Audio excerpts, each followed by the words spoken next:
What's up, Luke? Happy New Year, buddy. Happy New Year, Grant. I have one question to start this new year off. Hit me with it. What is up with all the geese in Chicago? Straight up, I don't know. Well, I I mean, probably we do, know. but we know, yeah. But what's But, up with all the geese in Chicago? as a part of her pandemic routine, Victoria Long has been taking these brisk walks around Washington Park, and she has noticed a shit ton of Canada geese there. Oh, Um, Canada geese? yeah. Oh, that's lame. Eh. But yeah, they've overridden the north and south ends of the park and are apparently just all over the city. So this bitch is asking if there's a plan to manage the number of geese in Chicago. I mean, it sounds like the plan to manage the number of geese is going exactly according to plan. There's supposed to be Yeah, a lot of geese in Chicago right now, Luke. You know why? because it is GooseCon. GooseCon 2021, Woo, woo, baby. woo. Honk, honk. Man, we've had GooseCon is the coolest event of the year for geese. It's a shame that 2020 couldn't happen for obvious reasons, but yeah, it's unfortunate we also couldn't be there this year, or else we'd be broadcasting live from GooseCon. But Next year, though. next year for sure, GooseCon 2022 in Malta is going to be off the chain. Fire. What was your favorite GooseCon? I would say my favorite GooseCon is probably GooseCon '02, back in the Oh, days that was a good one. of Stranger Geese, Denzel Goosington, and Kristen Egg showed up. Both Yo, starring in I that show at the forgot same about time. that. Yeah. What about you? What was your favorite GooseCon memory? I would have to say probably in Atlanta '08. I was hesitant on Atlanta going into it, but it turned out to be a really cool city. Reese Withergoose was there. She made an appearance, and Oh, Ryan Gosling got so drunk he threw up into the eternal flame in the Olympic Park of the Atlanta thing. oh, I remember that. Oh yeah. Everyone blamed those kids. Ah, that was a good day. That was a good weekend. What's going on with Chicago GooseCon though? I thought they usually get permits and shit. Well, I think this year, since all the Chicago offices were closed down because of COVID, but Geese are already cured COVID and out of that, I think they just Well, decided to obviously, say fuck it and not get any permits or anything. So no one was ready for this. I think it's been rumored, I'm not sure this is true, but I've heard that GeeseCon hires men in black to walk around with flashers and erase the memory of humans who find GeeseCon. So I guess they just didn't hire them this year. Well, even if they did, they're fucking up because we've got a whole ass story here. This is like what? At least 1,000 words just on what to do about these geese. They're blaming them for all this shit. It's like, hey, maybe don't walk in the designated shit areas for GooseCon, lady. That's on you. Yeah, for real. But it's also not helping when agencies like the U.S. Department of Agriculture's Wildlife Services note that geese create problems in Chicago and refer to them as, quote, conflicts. Well, I mean, in their defense, the geese wars are pretty recent, and Chicago was a hub for literally all of the goose resistance. So, I mean, when we get GooseCon and there's both sides are trying to come together like this, there are going to be some conflicts, but, you know, they're Yeah, just geese. shout out So our what's lost going to brothers happen? and sisters. I don't even. Tragic. I don't even Yeah, know what to say. remember what Will Smith had to say about that?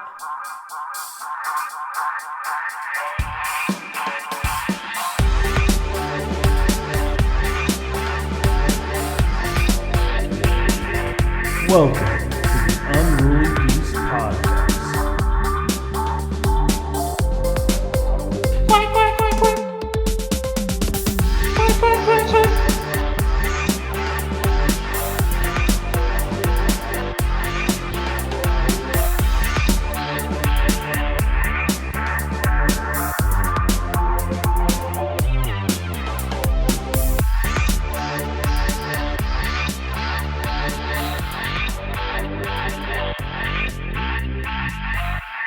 All right, Luke. So, since we last spoke, Wonder Woman '84 has hit theaters and HBO Max everywhere. It sure has. I wonder how many people have actually gone to see it in theaters, and if it seemed shorter in theaters. Well, let me Because tell you God, something. It didn't because I saw it in theater.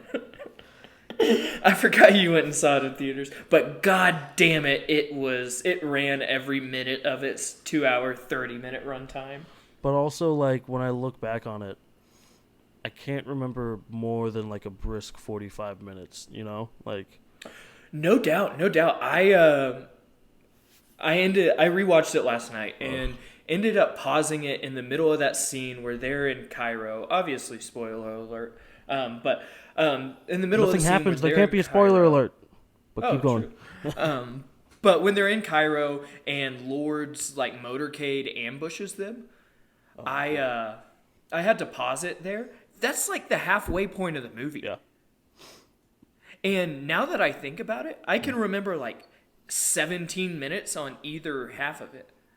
I don't know how this. I know how this movie is so long, but I don't know why no one was like, maybe we should take off 30 minutes. Well, it's like the problem is, what can you take out and like still have stuff that happens later make sense? Like you could remove the Cairo thing, but it would require removing one some of the more interesting shit with Pedro Pascal, and two removing all the like cool effects where the wall comes down and there's a river now.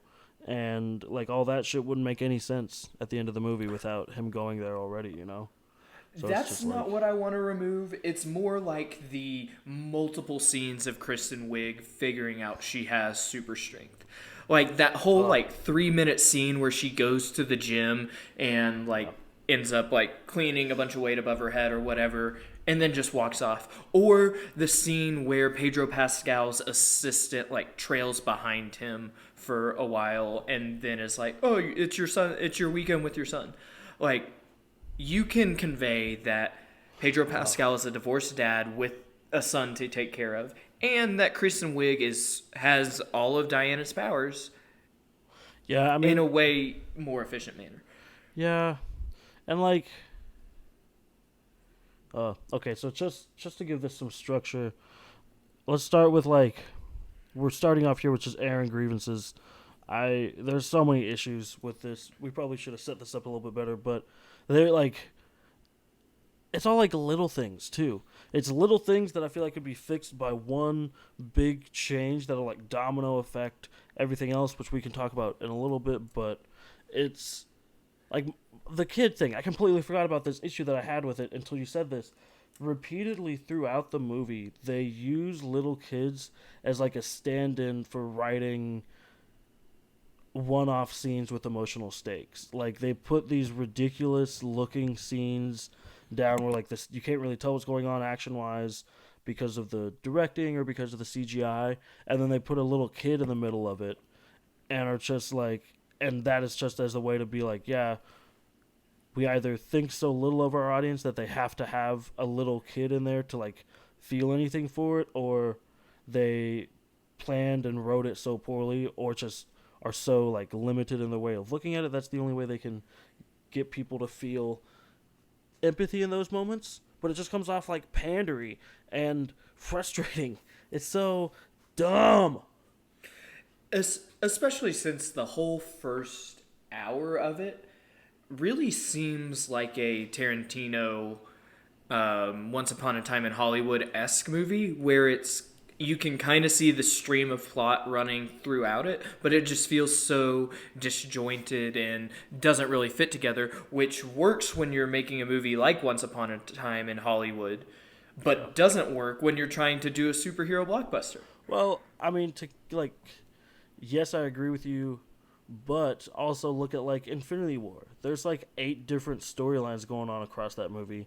I think it's 4 main plot threads that are generally unrelated in what happens until they all get tied together in the end. And like they tried to do that here, but it's just not as successful. Like you're saying, it ends up feeling more like a disjointed Once Upon a Time in Hollywood where there's no like final thing tying everything together. It just kind of happens to end up to like coincide at the same time, and that's not. You want characters making meaningful decisions. Like, you want superhero characters making meaningful decisions that affect the world and the plot around them, rather than, like in Diana's case, being told what to do repeatedly. And for a movie and franchise so far that's championed its like female hero and like been all about inclusiveness and feminism, it's always a fucking man being like, "No, Diana, you have to go save them." It's like, why can't she just be like, "I'll go save them"? Mm-hmm. Like, if you want to give female characters agency, then fucking do it. But, And speaking of just belittling the female characters in this, what was Robin Wright's whole point of being in this? I mean, admittedly, that scene in the Amazon was really cool. No, like it was dumb. It had no sense. It was fun. It wasn't. It didn't have any sense. It had no sense in why it was there. It was fun never until repeated. Robin Wright fucked it all up. Robin Wright was like, "No, here's this game that has no rules. We're gonna give you rules all of a sudden and make you lose." It's like, sorry that I'm smaller than everybody. But here's what I think that scene was, and it's a side effect or like casualty of poor editing. I think because at the very, very end of it, you can catch a glimpse of what's the like legendary Amazon warrior's name? Atria? Aethina? You know who I'm talking about? Mm-hmm. Astria? I think that's close. Anyway, so the winner of that competition like kneels down in front of the crowd and does whatever, and then in front of them a giant statue of like a giant golden statue starts rising up out of that pool of water, but it cuts before we see any of the rest. And so I think that was originally the non-exposition dump way of introducing us to like Astria, the champion of the Amazons. And then it was replaced with like the dumb version that we got later where she explains it to Steve. And then it was just cut because it was like, this is redundant, but it's also like the later scene was redundant, but okay. Yeah, Asteria. That was their name. I'm good. Yeah, nice. Yeah, that was dumb. And just the whole, we have that. Then we have the mall scene of her, which loved Michael Keaton though.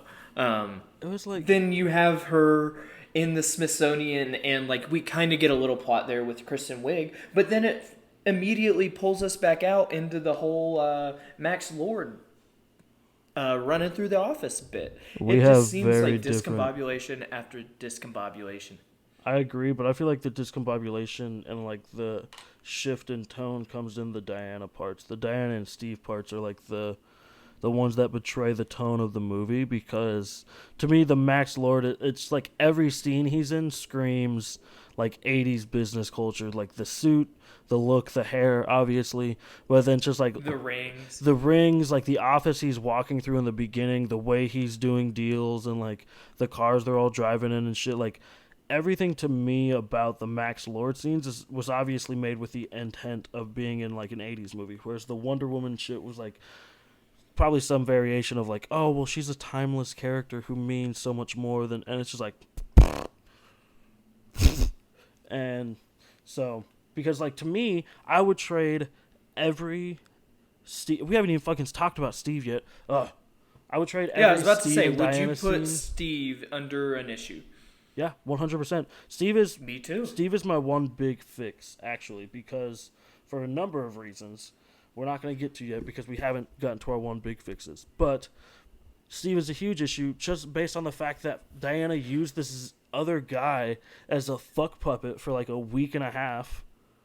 And then is over here talking about some like, you have to be good and moral and save people. Fuck you, Diana. Yeah. And yeah. I don't like how it's like, oh, he's Chris Pine, and we're going to use Chris Pine as the actor here, but he's not Chris Pine, but maybe he's Chris Pine.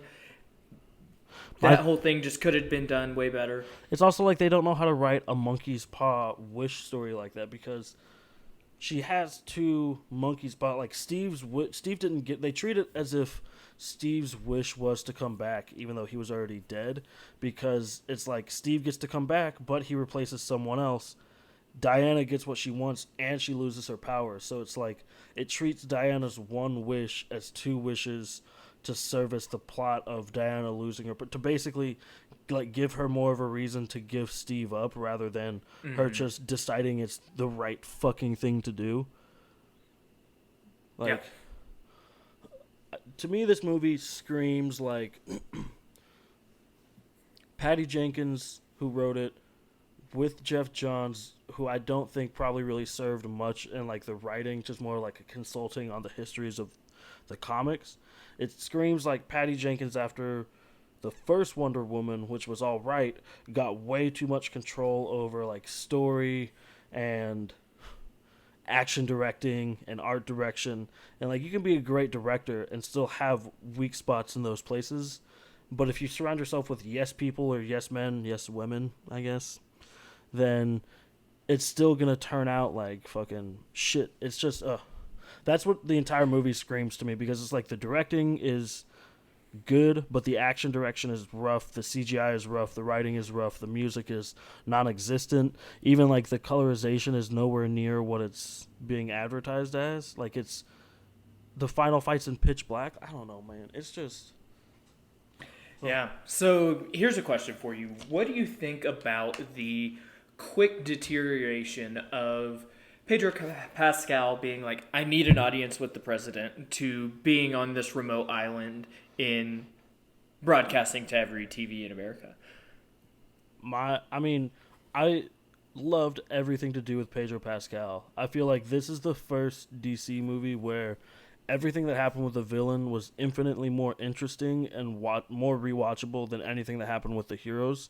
And like he's batting 100. The material, like some of the shit he says is kind of goofy, but I think it all checks out because like in the 80s, we're in the heat of the Cold War. We were probably developing some sketchy satellite shit like that, and even if not, like it's enough of a stretch to say that there is. And then that island could have been off the coast of fucking like Maine for all we know. You know, it doesn't have to be out in the middle of nowhere and like tropical. Like it could have been relatively close to the White House. Is that what you? True. Is that what you're asking? It's like, oh no, I just hate how it was all yada yada together, and just how rapidly the world descended into nonsense. oh yeah, I The think movie felt the exact same way. How we go from, oh, I need an audience with the president. Oh, you have this thing where I can broadcast to everyone sitting in the Oval Office when I'm here. Oh, now this convenient way for me to touch everyone is working. Well, like, in a span of like 20 screen minutes. so yes, but counterpoint. What if none of that existed until he needed it because that was his literal powers? So That is true. I like yes, I agree. I agree mostly with the deterioration of society. Like to me, if it had shown stuff starting to break down or be at a boiling point in the beginning and then like repeatedly shown us rather than just being like here's where stuff started and then like 20 minutes later showing us a flash of stuff getting a little funky and then like 30 minutes later it's just full on anarchy. I'm not here for that, but I think it's an interesting thought exercise to look at Pedro Pascal's story as a like side effect of his power in the movie, whereas none of this shit could have been real or even possible until he needed a way to broadcast to get with as many people, you know, like till he became the stone. he just happened to walk into the Oval Office right when they were talking about that project that he has a vested interest in using, and like so I think there's a lot to be said for that. So because I also will defend Pedro Pascal in this movie and in anything. I think Pedro was great. I think Kristen Wiig was great. That's fair. I mean, I know you're not talking shit, but I think, see, that's the thing. It's like that story is the one that I don't have any issue with, is Pedro's. It's Kristen's, Yeah, and it's Steve's, I just wish they had driven home I wish they had driven home the point of Pedro Pascal gets the things he needs more than him after every wish being like, okay, I'll take X, Y, and Z thing. Yeah, it was a weird way. Again, it seems like they just don't know how to write those types of wishes, because to him, like, it would be like a I'll take because he's embodied the stone, but we need a better visualization of like it's him getting what he wants from them, not just something that's like cool or like something they like, you know. So, But yeah, so what was your fix for it, Grant?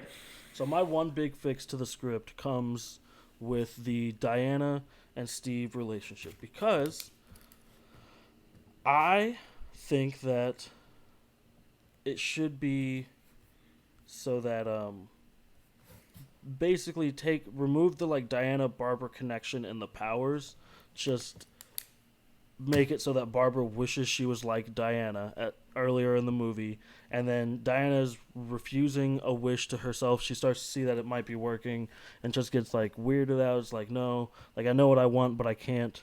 It would be wrong, and all this stuff. And then the movie, in turn, becomes rather than Diana and Steve running around, it becomes Diana and Barbara with her fledgling powers running around, who starts to get, like, as Diana's trying to show her stuff, starts to get a little, like, too big for her britches power-wise, maybe hurts Diana, so that then we get the Cairo scene where it's Diana driving the car, yelling out advice to Barbara as she's using her powers, like running down this road. Which also, can we talk about real quick how that was such a cool concept for a scene? There's one shot where it starts to realize it, but then just goes back to normal cuts, where it's Diana running down the road, and then Steve is driving along with her, helping her out. Like, there's one shot where it goes from Diana running, just like pushes as Steve catches up with the camera basically, and like catches him from there, and it was just like, so you knew this could have been cool, but you chose not to film it that way. Right. And there were several, like her lassoing the RPG and her lassoing the lightning were both also pretty cool. They were, but like, don't even get me started on the CGI in any of those. Like, as cool as any of the scenes were, the CGI and okay, let me rant here for a second before I finish my big fix. Because the Cairo scene is another big example of this, that Gal Gadot may be the most unathletic superhero actor that we have on screen right now or ever. Think about, like, just, even if you're listening to this, think about, close your eyes, if you can picture Gal Gadot as Wonder Woman in your head. What is she doing? Is it some overacting, like, big, hefty grimace for, like, a really mundane punch, and she's doing it in slow motion, and it's like, ah! Like, a really wide, like, why are you punching that wide and that slow? Someone with real skill is going to grab your wrist and stop you, or, like, somebody can just put their arm up, or, like, dodge it. You're punching pretty slow, girl. No, when I'm picturing her right now, it's the graphic face from the HBO, you know, like with the little rainbow behind it in that suit of armor. She's got a little forward lean and both fists up, so definitely quick punches. But yeah. either way, or even take that out. Like, when she's running, she's like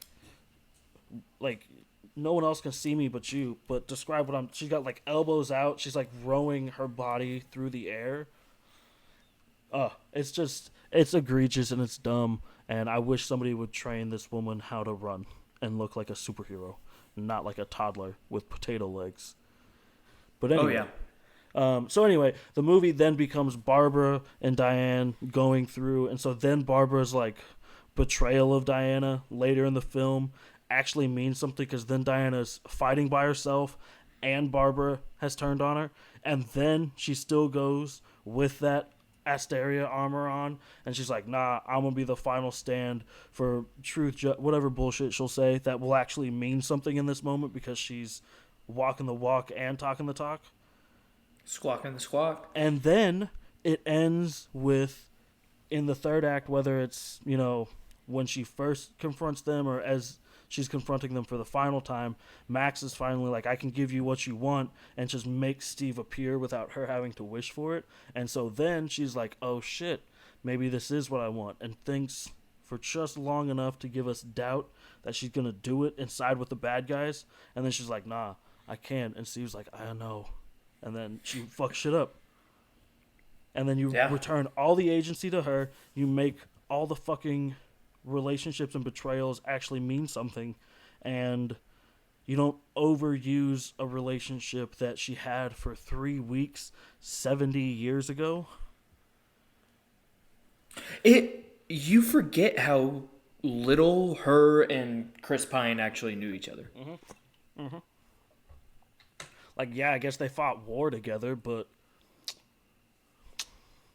Yeah, but yeah. whatever. Anyway, so that's my one big fix is change change Steve's arrival to be third act and have it be that Diana is like refusing herself what she wants up until that point, and then make it a buddy cop like Thor was for Hulk and Thor.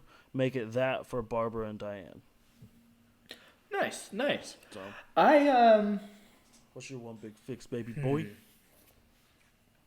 So overall, the first time I watched this movie, I was a little stoned, and I enjoyed it. I thought it was fun. Watched it again last night and realized what a travesty it is. Right. But I still think there's a lot here to work with. Obviously, I would take about half of the first hour of this movie to the cutting room floor and just rework that. And then I think the only other thing I would fix is at the end, instead of having Diana fight, I would just have her sing Imagine. Maybe have some other celebrities come in and create a choir with her. And then I think Max Lord would then realize the error of his ways and renounce his wish. And then everything would be okay again. Well, first, they would have to get everybody else to renounce their wish. So he would be like, damn, that shit hurted, bro. And so he would grab all them and broadcast them singing Imagine, maybe in like a little, like a montage of them out to everybody. And that would solve everything. I don't even know if you would need more Justice League movies. You wouldn't need more anything. Everybody would be like, that's the best DC can do. They could never surpass this. That would make $2 billion, $3 billion even. Unbeatable. $1 million. But yeah, the other thing I couldn't stop thinking about when I was watching this the first time, which, I mean, I do this with every DC movie, is where in the Marvel universe is this? Where... And that's what I'm trying to figure out. Well, I don't think we can count anything like Endgame or Infinity War obviously in this because those are a league of their own. But I think it's solidly middle of the pack in a Marvel movie too. yeah, I mean, here's the deal. Ultimately, we have all these complaints about it, and I feel like I look at this movie the same way a lot of my coaches looked at me in like junior high. When they're like, damn, son, I'm really disappointed in you, but it's only because there's a lot of potential here if you actually fix your shit and get it together. Yeah. And that's kind of how I feel when I look at this movie. Like, I look at Pedro Pascal, I look at Kristen Wiig, who are both doing Pedro way better with shitty material, but still batting 100 on shitty material. I look at like the bits and pieces that are there, like the Cairo scene, like some of the cooler visuals that are here for half a second, and I'm like, you know what? Slap some 80s music, cut this down to like a 2 hour, maybe 2:15 max if you really can get some like streamlined story in here. But it's just like every possible area where it could have improved on the first one, I feel like it just went wheels off backwards, you know? Yeah. So it's more wasted potential than like outright bad. Whereas like I look at like a Thor the Dark World or even like the first Hulk and I'm like, this just seems like it was conceptually not there to begin with, you know? Or like Iron Man 2. I liked it better than those because at least it was kind of a new storyline. Exactly. I'll give it the point that it did walk out on a limb with this monkey paw story. It did fall off that limb, but it tried. It definitely tried to say something. It came out sounding more like the old hormone monster out of Big Mouth than like anything cohesive, but it did try and say something. I'll agree with that. It's just frustrating to me to look at it in terms of Marvel because I think at all the marketing around it, I'm like, it wanted to be Ragnarok so bad. But one, that's not even the best comparison because this character had already had a successful but kind of middling first release in Wonder Woman, whereas Thor had two like declining quality releases. Like now, Wonder Woman is due for its own Ragnarok, ironically, to save it, I feel like, as a character. Like, okay. I thought you were talking Ragnarok shit. No. I mean, like, it is, like, just as a side note, it had like a decent first outing. Definitely took a step down for the second, and it's probably kind of it being like the Wonder Woman brand. I feel like it's kind of in question with some of the more hardcore DC fans right now. So it is kind of due for its own Ragnarok. But it, to me, more squarely falls in the vein of, but not quite as good as a Winter Soldier. You know, it's the follow up to a war movie. Diana and Steve Rogers are both soldiers out of their own time, pining for a long lost lover. So that they didn't know for very long. Also, you know, that checks out. Yeah, after first watch, I would have put it slightly above Captain America. Yeah, you fucking really, said that to me. That was so dumb. Really, because I just don't think Winter Soldier is that great. After second watch, I think they're on par. I think Winter Soldier is one of the top 5 non-Endgame Infinity War movies in the Marvel Universe. But I think you have to argue it into that top 5 for sure. Over what? What other 5 movies go in over Winter Soldier that aren't Avengers titles? That's what you're saying, right? Right, yeah. Iron Man 1, Guardians 1, Thor Ragnarok, Spider-Man Homecoming, Spider-Man Far From Home even. I'm saying you have to... And the fact I'm that you saying think at the the end of first the day- Guardians is better than the second Guardians, and that Homecoming is one of the... Oh, my God. Oh, my I God. loved Homecoming. I loved Homecoming too, but that doesn't mean it's a top 5. Winter Soldier is Non-Avengers? It's a political thriller in and of its own right. Homecoming to me has to be argued. See, into that the was top my 5. problem with Winter Soldiers. What? It What? didn't do political thriller well. Yes, it did. What are you talking It about? could have gone like, bro. They shut if- down if the you're whole gonna have a- Shield. All of Shield blew up. It's done. They literally Yeah. took Shield from "We are Shield" to "We're Hydra infiltrated." They had people changing faces. They had this mysterious dude with a metal arm from Russia. I don't understand what you want more. I would rather them go way up with the drama. What? The Make drama it- was there. Kind of. What? It was, as a lay watcher, the drama that is presented to you is just the Bucky Steve drama. And then all the rest of the Shield blowing up stuff is there, but kind of in the background. I wish they had made that the forefront of the movie, made it more like an Eagle Eye. Made it more like an Eagle Eye where you're not as focused on the Eagle Eye. superhero part. You're gonna bring up Eagle Eye? It's the exact same story. But so worse. So much worse. Oh, no doubt.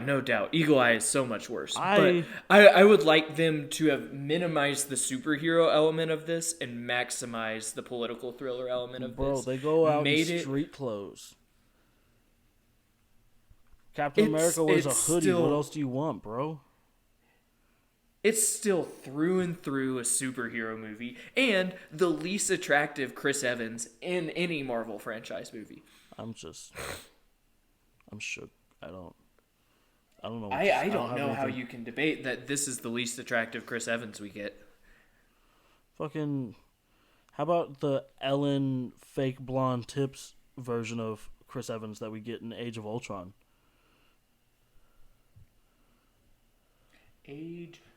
Let me pull it up.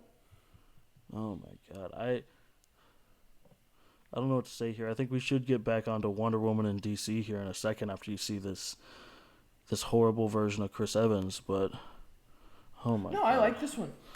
Oh my, I would put this as the second worst. oh my God, I'm at a loss. I'm hurt. My soul is aching because you're just so wrong and convinced that you're right, and I just don't know. I don't know what to do with this. Except This for is just that tweet we last agree to disagree. This is that tweet where you're like, it makes me so sad when people don't like the other things that I like, and it just makes me so sad to see they're wrong. You are. You just are. I guess the only question we can ask is that after Wonder Woman 1984, there's two very important questions. Where should DC go from here? And where will they go from here instead? So let's start with should. Luke, where do you think DC should go from here? I think they need something new. I think they've kind of dug themselves into a hole with this Ben Affleck Batman and the whole Batman multiverse they're going for. I Michael I Keaton, don't hang know on, what wait, more wait. you do. Michael Keaton is officially replacing Batfleck, I did read, as like the main Batman. I think Batfleck is still going to show up in the Flash, but Michael Keaton, from what I read, will be like the main Batman, quote unquote, moving forward. I guess until Robert Patton Bat shows up. Bat. Yeah. Yeah, and yeah, that's just all weird. I would like to see them go a Shazam route, find another lesser known comic that you can make really fun without having all the pressure of living up to the Batman comics, and go build out characters horizontally and then start building things up rather than trying to build things up because they've had Batman movies since the 60s. Where do you think they should go? Well, I think we're kind of on the same page, but I think they should not build up at all and just keep blowing it out the sides. Like, I really wish that they would have had the foresight to recut and redo parts of Wonder Woman 84. And I guess hindsight too a little bit because they were still sitting on it at this time. But after Joker and even in the lead up, as people were really getting excited about a new, unrelated DC take, and then just the fucking bonkers money they made off that as an R-rated film, I think that they should, from here, treat every new release as its own story. Even if it's like Wonder Woman 1984, for example, they should, if they were releasing this from here on out, I would say, yo, make this movie all the same history. The stuff that happened in the Wonder Woman that we already saw happened in the history of this Wonder Woman, but from the whatever happens in this movie on is a jumping off point. It's still the same actor, same character, but they are in a new timeline where anything can happen. She's not going to lead directly into the Diana that we see in Justice League. Though if a Justice League 2 were to happen, Gal Gadot could still play that version of Diana, and basically then they just have all these different Elseworlds and multiverses, which is what they're going to need right now anyway, because they need to find all these different niches they can hit like Marvel has. And then, I don't know, like, it's surprising to me because they have comic book storylines that are made around fixing bungled continuity and smashing together all these different universes that the comic books created. And like at this point, that's the most obvious direction for them to go. It's just to build continuity by building no continuity, and then smash everything together, and you can hand pick and choose what is part of your cohesive universe after that, you know? Which is exactly what Marvel did. Yeah. Which is like, but see, yes and no. Not exactly. But like that's the thing is where Marvel didn't have to fix like, any fuck ups. Exactly. They folded their Iron Man 2, their Thors, their Thor the Dark Worlds into them, and then just kind of like learned from their mistakes and went on. DC seems to refuse to learn from their mistakes. And so I think that's the issue, is that they're just going to continue saying, like, this is our one single continuity, and so we're going to stay with it until we get it right, which, you know, because right now, as a viewer, I don't want to have to keep up with DC films the way I kept up with Marvel films leading up to Endgame and Infinity War. Well, I don't want to have to go sit and watch all of them. No, yeah, exactly. And back to from like a quality standpoint, like so far they've proven to not be nearly as good as like Marvel films could have been in the lead up. So like, why the fuck would I want to continue watching mediocre films? Right, and I did get to a point with Marvel around Iron Man 3 where that's kind of where I was like, okay, I don't really want to go see these midnight premiere anymore. Remember midnight premieres? Dude, they were wild. Those were the bomb. But yeah, I hit that wall there too, and I got over it because Marvel got better. Exactly. And it's not really seeming like DC is going to do that. So where do you think they will go then? I mean, I think they're going to continue. They're going to double down. They've already said Wonder Woman 3 is coming, and it's based on its whatever financial success it's had which frustrates me that there's not even a little bit of acknowledgement of like polarization or like they didn't wait a little bit. But I think they're just going to continue releasing like middling films with some high points, some Shazam, some Jokers here and there. I'm really interested in seeing what the Flash will do to the universe, because I think that could be the reset point that they need if they do it right. Obviously, I think I'm putting a lot of eggs in the Batman basket, even though it is going to be another Batman movie. So, I don't know, though. Where do you think they're going to go, buddy? I think they're just going to hold. I think they're going to do what they've been doing. I think all of these. I was just looking at the list of things that are going to come out soon. We've got the Suicide Squad, but without Jared Leto this time. The Batman, Flash, Aquaman 2, Shazam, Fury of the Gods. That's what's confirmed coming out, and there's nothing I just said that I would want to. There's nothing I just said that I would want to be the first person to see it. So I think they're just going to keep on this trend of Marvel's going to be better than them, and they're going to put out average stuff. I think in about 7-8 years, they'll finally fire someone and find a Kevin Feige type person to run the universe. But Feige. I think they have some downhill to go before we get up that trough. Yeah, I was really hoping after the first Wonder Woman wasn't great, but it seemed like they had learned from previous mistakes and were building. Shazam continued to point to that, and then Joker kind of seemed to like be the crest of that hill, or at least like that journey, and it seems like it's just going to be straight back downhill if Wonder Woman is anything to go by. I forgot that Suicide Squad was coming out. I'm very trepidatious about it now because I was super excited for it because I love James Gunn and like what they seem to be doing, but I'm like you. I'm not. Here's a question for you though. Would you put the Joker in conversation with the rest of the DC movies? Because I don't even view it as a DC movie. No, and see that's what could be the ultimate.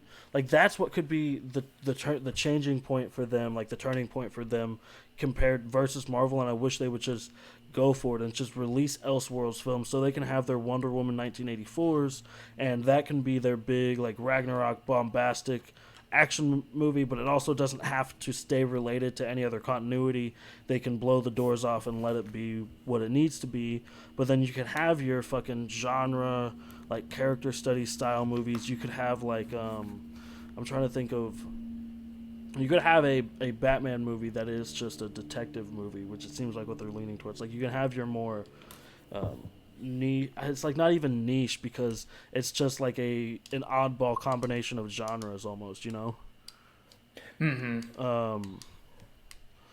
Like you can have your weird shit. You can have stuff that doesn't relate, and then you know what? If in 5 or 6 years people really latch onto Joaquin Phoenix and whatever Joker doesn't pan out for the Batman, they could smash together their universes, start a new continuity where it's Robert Pattinson and Joaquin Phoenix are the Batman and Joker that are facing off or some shit like that. Is Joaquin planning on reprising that role? They said no, but it wouldn't surprise me only because they ended the Joker with Bruce Wayne alive and not. I thought it was gonna flip it and have him be the one that died. So the only thing that, like, I think the Batman might end up being a continuation of the Joker timeline, but it would be so much later that I don't know if Joaquin will show back up. Yeah, which is too bad. But yeah, do you see any of these coming DC films doing great in the box office? Dude, I don't know. It depends. Like, it's hard to say right now. Especially with where the box office in general is, much less. That's why it's hard to say with DC.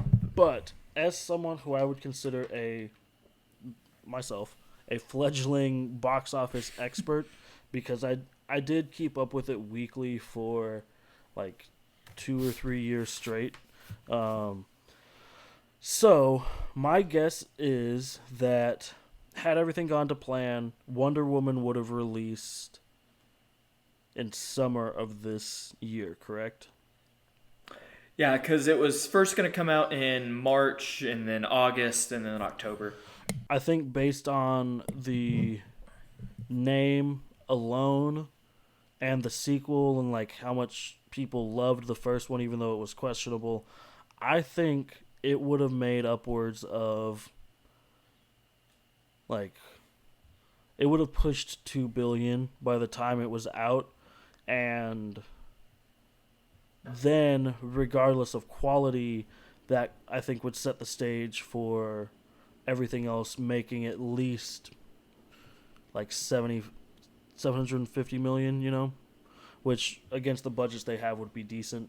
Even like I said, in spite of the quality. Now that could not be the case. With the way it is though, and the way the box office is, I don't. It really depends on what the budgets come out to be. Like Suicide Squad, some of the behind the scenes stuff that I've seen, it looks like that movie's gonna be pretty expensive. Just for comparison's sake, like this Wonder Woman was around 200 million. Justice League was around 300 million. Batman vs Superman was around 250. Aquaman was 200 million. Like Aquaman say, is the highest grossing DC movie thus far. which like I guess proves to them that there's a return on investment there, but I don't know. Basically, to answer your question. Right under Civil War. Sorry. Yeah. Oh, interesting. Interesting. Anyway, answer your question. I don't know, man. I think like Shazam will do all right. I think the Suicide Squad might have a tough time just because the first one and like the confusion around what the fuck is going on with it. But I would expect to see Wonder Woman 3 do well at the box office again whenever that comes. I would too. While we're on Yeah. budgets, I did want to bring up this conspiracy theory that I've developed in my brain with my own little brain cells. You want to hear it?